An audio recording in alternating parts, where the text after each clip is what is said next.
I want to start today by reintroducing Jordan. Hey, how's it going? And Jordan is a friend of mine, and he's going to talk today about what his experience has been with systemic racism in America. And he's moved to a couple states, and he's now in Maine. Welcome to the program, and I'm happy you're here. Yeah, thanks for the invite. I always appreciate it. The conversation's always needed. It's a never-ending battle with racism. So it's good to be on here again. Thanks again for holding this. Oh, thank you. And it's so important that white folks, especially, hear the truth about how people's lives are impacted by systemic racism from a Yeah. person who lives it, not from me, but from you. So I really appreciate you. Hey, no problem. So, like I said, I was in New Jersey for 10 years. Then I was in Pennsylvania for about 15. Met someone, decided to move out of my state, try something different because, at the time, I wasn't really ever going through anything like racist or anything. So that wasn't ever really a thought in my mind. Like, oh, don't move this state because there's racists there. That was never really my thought. Like I said before, if you didn't see the other video, Mhm. kind of in like La La Land, where basically, well, what are people talking about? This and that's happening. It's never happened to me. So, Right. So, just kind of shrugged so shoulders. racism wasn't really like a big, you just hadn't Yeah, experienced much. it was out there, but it wasn't something that happened to me. So I was kind of, like I said, in La La Land. Yeah, it wasn't like I wasn't told about racism in general. Had all the classes. I went to college for a tiny bit, and they pulled us all aside, all us brothers and everything, and they told us, hey, make sure you're doing this, make sure you're doing that. We got to stick together, that kind of a thing. Really? In college? Yeah, there was basically it wasn't a class, but it's kind of like it's hard to explain, but older gentleman that worked at the college, he brought us all into the same room. He talked to us and everything. One of those kind of things. And like I said to you before, I appreciate that so much. It's like one of those things that you kind of took for granted. Like you didn't really laugh through it or anything like that, but you don't want something until it's not available. At the time, like, oh, the same conversation. Yes, I get it. There's racism, guys, this and that, and Martin Luther King, all that. Now I'm like, oh man, if only I could just go back in time and That's just interesting. really absorb everything. I was just kind of like, whatever, like I've heard this before, I've learned about this stuff since I was in like elementary school, first, second, Right. third grade, all that stuff. And like I get it, but That's I shouldn't have taken it for granted. So with that being said, like I said, to kind of fast forward for people that didn't see the other video, I was at a place where we unload trucks. There was a guy in a break room who wasn't part of that company, and then there's a guy that was part of that company. The one that wasn't was a truck driver. The one that was, he was like a forklift driver. And then the truck driver guy was making fun of me, long story short, saying, oh, he looks like the guy from Forrest Gump did the whole lip thing. I'm just like, what? Like, wow, that's weird. And I left. And then when I left, the other guy, he came out, oh, Jordan, I'm so sorry. I didn't really know where he was going with this, and so on and so forth. And I'm like, it's okay. And I'm like, man, that was weird. Like, that was racist. Like, geez, like, what is he talking about? Like, that's one of our traits, black people for most part have big lips. What's so funny about that? Like I said, I had to question that other guy that came out and said he was sorry, because the next thing that happened, like I said, just recapping for other people that haven't seen the other sure, video, sure. he brought up the whole Morgan Freeman thing, where basically Morgan Freeman basically said, if we stop talking about racism, if you stop calling me a black man, I'll start calling you a white man, and so on and so forth. It'll all go away. So if I stop talking about cancer, it's gonna go away. If I stop talking about, I'm not gonna say it, that it's gonna go away. If I stop talking about debt, it's gonna go away. It's ridiculous. Anything, death. Like that's the most ridiculous thing I've Yeah. ever heard in my The life. That's convenience basically for being white people. dismissive. Yes. Convenience for white people. Sorry. And that's kind of like how I felt, because I'm like, man, he really just came out of nowhere with the Morgan Freeman thing. It's But always pick a black representative for this Negro, I guess in layman's terms. I'm like, man, get out of here with that mess. so he picked one person. Like, it's like there's a lady named Candace who comes on, and she disparages black people and people of color, and she has like a really big following. So a You're lot, talking about Candace Owens? yeah.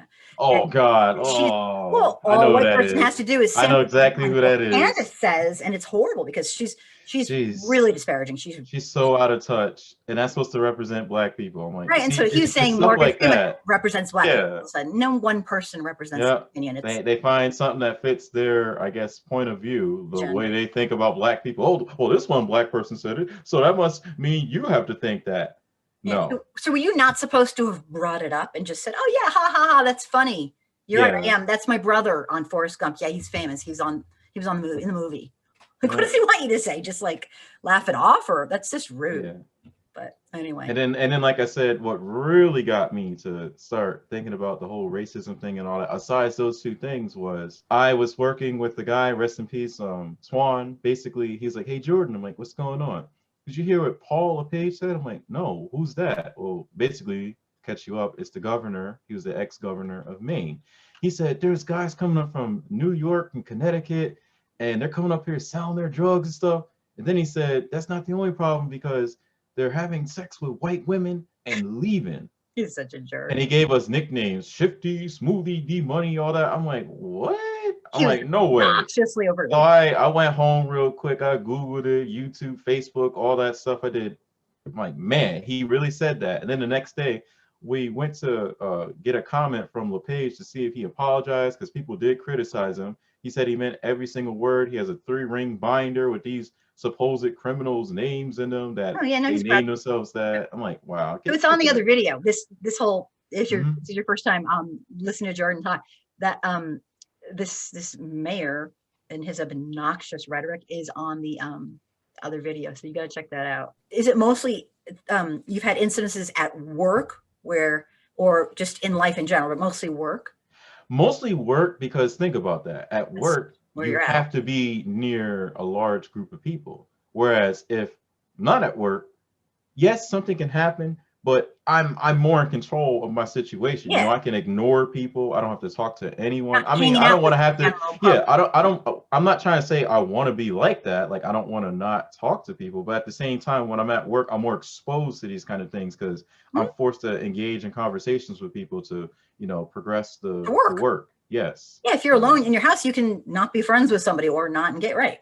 Yeah. At work, you got to be with the public, and Mm-hmm. public is a sampling of our society. And it's like, what kind of life would that be if I just shelter myself? You know, like, I'm not one of those folks like, oh my God, they said something racist, I'm gonna run away. Like, no, I'm gonna fight it. I'm not running away from crap. What kind of life would that be, to just run away and just accept the fact people are racist and cower away? Yeah. That's no life at all, you know? But it's an extra burden. Yes. It's an extra additional layer of burden. Let's say your work's tough or you're tired. You always have, at any time, at any moment, anywhere, no matter where you are, someone can just do something nasty or worse. Mm-hmm. You know, say something nasty or worse, do something nasty. I mean, that's definitely like this giant weight of burden, I'm guessing. So just to get into some different stories, and I'm pretty sure I didn't tell this one. I went to somebody on the coast, and what happened was I was supposed to check their machine, because again, that's what I deal with, like oxygen and so on and so forth. For your work. I was supposed to check their oxygen machine, and then the nebulizer. Nebulizer helps them take their medication and so on in the form of like a liquid that turns to a gas and so on. The other one is like the machine, you just put the thing in your nose, connected to the machine, you get your oxygen. So I go in there, everything's okay. I noticed she was smoking. I'm like, hey, I suggest that you don't smoke. You're going to damage your machine. I gave the whole spiel like I always do to everyone else, regardless of who it is. Yeah, safety, company things, etc. So they're talking to me, because sometimes there's always side chatter. And again, I don't mind that. Like, that's one of the things why I said it's mostly happening at work. And the ladies like ask me where I'm from. I'm like, oh, here we go. Well, why are they asking that? And I tell them from New Jersey. Why? They're like, oh, well, that's weird. We thought all rude people come from New Jersey. I'm like, what? Like, that's kind of weird. Like, okay. Oh, they're trying to say you aren't rude in a backhanded way. Yes. It's a backhanded comment. It's like, you think it's supposed to be a compliment, but it's like you're the first non-rude person. Backhand from these people. Damn. Yeah. So then it's like, yeah, why? Oh, well, we thought all people from New Jersey are bad and blah, blah, blah. And then the son, I forgot to mention, the son was there. And he goes, yeah, you know, not all black people are bad and blah, blah, blah. And he's like, I have a friend in the military who's black. I'm like, here we go. This is what I like to call a passcode. People that are white and they have like a quote unquote black friend, or so they say they do. Well, my one black friend, this is what he says. There are black people, and then there are, I quote what he said, there are ends. I said, what? I gotta get the heck out of here. This is what this man said to me. I'd be like, shut the, oh my God. That's a like, wow. So he's going to teach you, he's going to impart his experience onto you. Like, thanks. It's just the foolishness with some of these white supremacists is just unbelievable. They have to go there. Yeah, like, do you not realize what you just said? I think in a way, he saw a black person, he just couldn't help it and just had to say some Yeah. ignorant mess like that, some ignorant racist stuff like that. Yeah, you So know, it would have been funny. I'm not telling you what. Oh yeah, you know what? I heard that about white people. Some of them they just call white people, and then some of them they call something else. yeah, Just I know you can't do that. You're at work, but I'm like, you know, the guy's just like, what the fuck? Who talks? It's like almost like he was so distracted. Like, okay, I have like a black man in my room. Like, what I have to like address this somehow. I don't know what their problem and what gets them to have to go there and be rude like that. I think another thing is, And I'm just guessing. I have no idea. yeah, I think another thing is a lot of these people that are super racist that just so happen to be white in this country, they're so used to the Fox News, Sean Hannity, all these idiots that don't know what they're talking about. Because, like the other guy that came on your show said, which I learned from him, I already knew Fox News wasn't true, but I didn't realize the Fox News and entertainment thing, like he said, like if you go into another country, that's what they're called, Fox News and entertainment, because they realize that Yeah, they're not truthful news. It's just people coming on talking a lot of nonsense, but right. it's not fact. It's just their opinion, which they're fine with having their opinion, but when it's about disparaging black people, that's where I cut the line, like that's not cool. It's under the So guise of news. It's put it under the guise of news, so people think it's news. That's yes. really it's very So deceptive. he's just so used to just stuff like that that he's just gonna He doesn't even think about it. regurgitate. Yeah, Yeah, he's gonna not think about it because he's like, maybe this could be offensive. No, not really, because he listens to that every day. So when he sees a black person, he's gotta let them know exactly what he learned via his he's friends educated. that are part of the clan, whether they have the robe and in the closet or not. Like he's gonna let you know how he feels, and it's gonna sound real stupid, but that's just kind of like how he's going to be. I'm not saying it's right, but that's kind of like what I've learned throughout the years with a lot of people. They just fed all this garbage, and then when they see a black person, they just can't help themselves. They got to say all sorts of crazy nonsense. Like they're triggered or something. Like Yeah, I was thinking, yeah, that totally makes sense. I don't know. I'm just as a human, I'm just like guessing. Like maybe he got really really nervous. Like, oh my god, I have a real life black person in front of me. Like okay, so like I think that's how it is with some I'm people. I'm gonna not going to show him lie. that I like know stuff. It's like I don't Yeah. know what they're. It's just they're triggered. I don't know what, and it doesn't really matter because either way, it's goddamn obnoxious. Do you report all this to your work or? Oh, I've told them numerous times. They just laugh it off. Literally, my boss said, they're just bullies. I'm like, okay, well, hopefully I don't get killed or, lynched or anything like that. Oh, they're just bullies, right? All right, well, we'll see what happens. But They're that's just bullies. yeah, I literally just have to deal with it myself. I have to come up with my own solutions because I tell my supervisor, he literally says nothing. I tell my boss, who's a female, and she either laughs it off or she's very deflective. Oh, I think they're bullies. I think they're jerks. It's like, no, they were racist. And what are you going to do about it? It's abusive. Yeah, it's It's ridiculous. abusive. You work for their company and they're allowing you to be abused by Like, it. like the time I, again, got to fast forward, long story short, went to a lady's house, machines down. I have to go in, but they said she can't move. She's disabled. So I knocked because you already know, as a black person in this country, you can't just be rolling up into someone's house. So, ask permission first and all that. Once you get the okay, you head on in. I checked the machine and it was like, so where are you from? Because it's odd location in a bathroom. Tell her where my job is located. She goes, no, where are you from? And I'm like, excuse me, why are you asking that? I've just never seen anyone of your complexion at this doing this Of your job. And I was complexion. like, yeah, that's literally how she said it. I was like, I'm sorry, ma'am. We do everything, we're everywhere. Like that's literally what I said to her.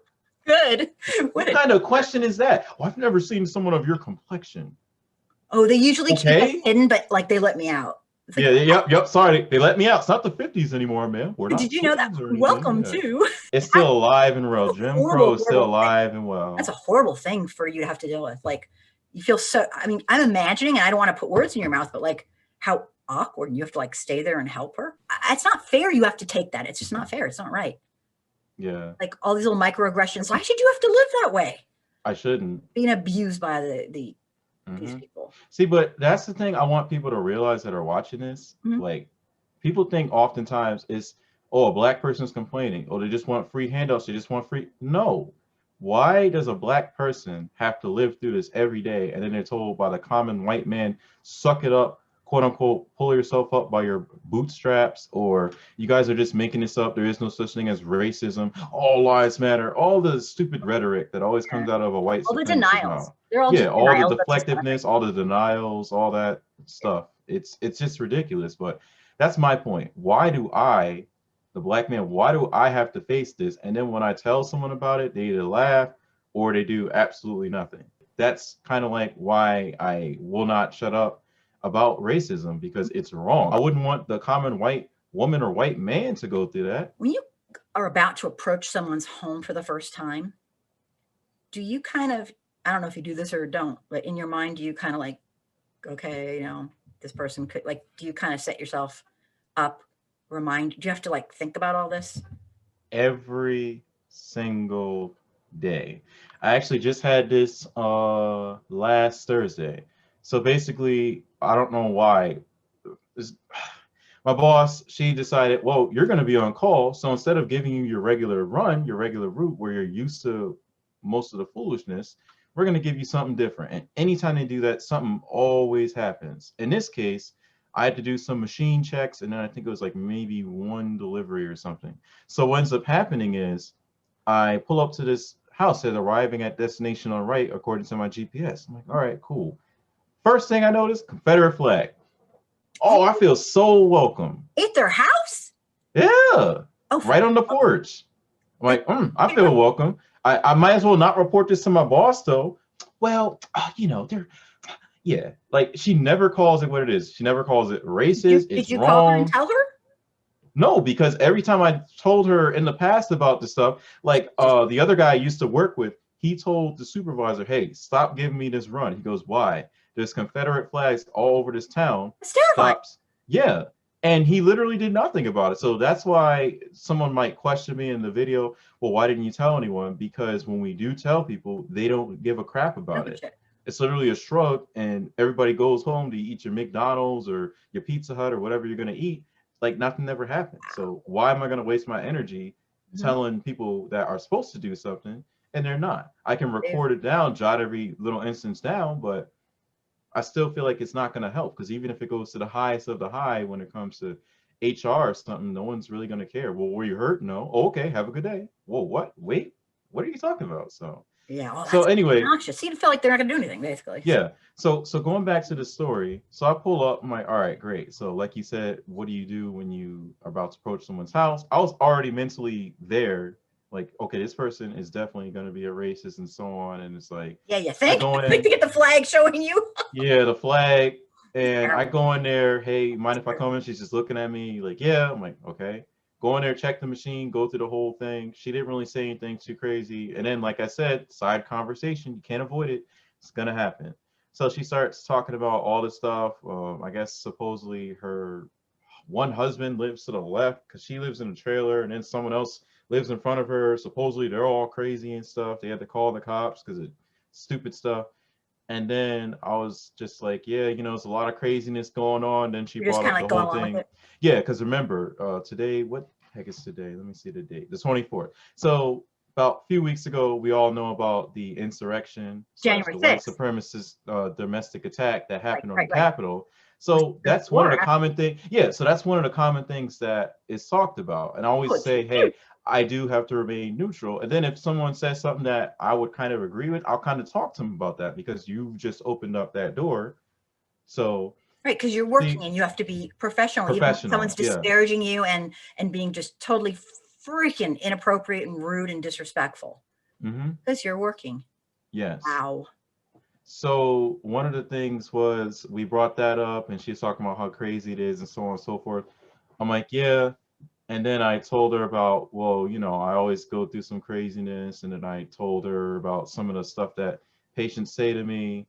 And it's just like, oh, I'm sorry, you know, I do have the Confederate flag out there. So we're going to pause right here. So the fact, I want people to understand, you're always going to have some white person tell you, well, oh, I didn't know about that. Oh, I'm sorry. The fact that she literally just admitted that she brought that up, I didn't say anything to her, means that she knows what that is all about. And then she even said to me, well, my friends on Facebook put me on blast. Oh, you're a racist. You need to put that down. She goes, I'm not a racist. I have friends in the South. Here we go. Cornball excuses. I have friends in the South. I have a black So, friend. I'm in the military and this and that, which, by the way, if you know anything about the military, they actually ban all that kind of bull crap within the military. You are not allowed to have the Confederate flag on military grounds or any of that, which that should have been a thing since the jump. I don't know why that just became a thing like last year or whenever when people this got culture killed. is racist as fuck. That is yes.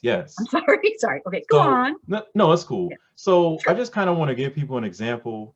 Don't ever let someone play that con game where you talking about, well, maybe they don't know, maybe they don't get it. People do know, and they do get it. They just don't care. That's just like, what, me? Yeah, I'm sorry. I didn't know. I'm so sorry. I'll just take that flag down for you, Mr. Black Man. No, you know damn well what you're doing. Stop doing it. You know it's wrong, but you don't care. So I just kind of said, it's your house. You can do whatever you want. And again, that's also the problem because I have to be almost like complacent about it. Like deep down inside, I hate it, but it's like I have a job to do and so on. I can't really tell people how to run their lives and stuff. So then I'm just like, all right, whatever. I'm getting out of here. That is unconscionable that your company allows you to go in to a home that is waving a "we think Black people are not human" sign outside the house. That's terrifying. Yeah, it is. You think if anything else, if nothing else, it's a liability of sorts. My God, these people are stating to the world that they're horrific haters of Black people and that they believe in a very, very terrifying lie, and enough to tell it to the world. They have a freaking flag waving us. I don't even know what to say. That's just not right. No, it's not. For you to have to, you know what? If they want to show off that they're sickos to the world, sure, but you should not have to and be. I don't know. That's just my thought is that that's not fair. Now, if I had the ability to, and I had the financial means and all that, I could just tell people how I feel and no one could touch me because I had my own backing and it wasn't backed by the white man and no one could do anything. I would have told her right there, like, you're a racist. You should be ashamed of yourself. But, unfortunately, when you are an average Black person, meaning you are just like any other person that's Black and you got to work, you just gotta suck it up, like some white people say. Yeah, you got a job to do. How dare you call someone out for being a racist and doing things that affect you as a Black person? How dare you care about your own life? Like that's kind of it's like how dare you somehow protect and stand up for your own life? Right, you don't have the right because you're working now. It's a huge. I mean, in my mind, I'm not going to speak for anybody except for myself, but in my mind, that's a huge daily burden. Hey, see you later. Thanks again. Okay, thank you. You're awesome.